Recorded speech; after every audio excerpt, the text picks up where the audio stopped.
so when working the quads, it's easiest to lay on your stomach. So when coming down to the floor and placing the balls onto the position on your thighs, we want to put them up at the top of the crease of your hip.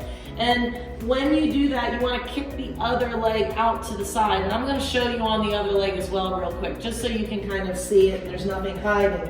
If I put it right in the crease of my hip and I put the other leg out to the side, I can keep my elbows underneath me and I can support my weight by pushing my shoulders away from my ears and the floor. So on this one, your back foot, the foot that you're rolling, I'd like that to be on the floor as you do this. We don't want to just hang the foot out there. We want to push through the foot as we roll through this action. So first, we just want to roll it a little bit front to back, and then we're going to stop on it. And then from here, what we're going to do is use our foot and our hand to kind of push us onto it where we can. Now, if you've got shoulder and neck stuff, and this is just like, are you kidding me? I cannot do this.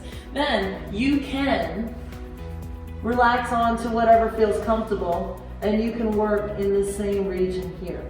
Okay, so don't endure shoulder and neck stuff if it doesn't feel comfortable.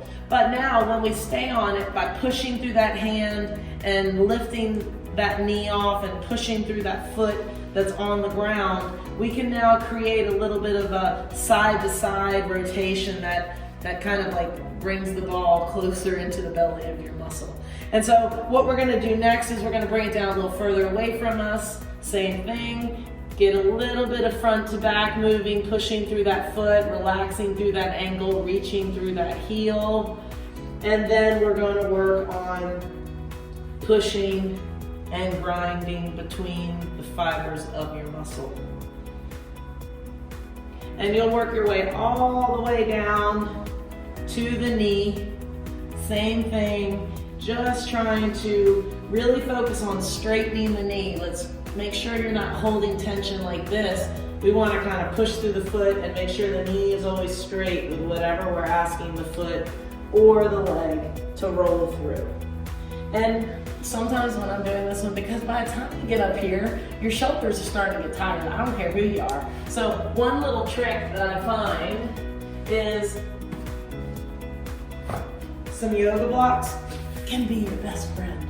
So use the yoga blocks to kind of prop you up a little bit. You still have to use your shoulders, but you don't have to use them quite so much. And so that way you can focus on what you need to focus on instead of feeling like your back or your shoulders might be doing too much work. And so now to do the other side, what we would do, same thing, we'd start up at that crease. And I'm going to go through the abbreviated version of it just so you can see it from this side. And again, focus on the toe and the foot pushing, getting a little rolling, and then pushing out of the foot and the hand to grind onto that roller, and then move down and repeat.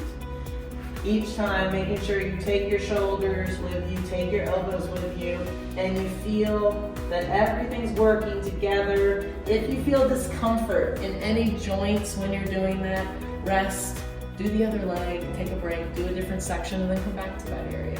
If your shoulders get tired, give them a break. And that is how you do your quads.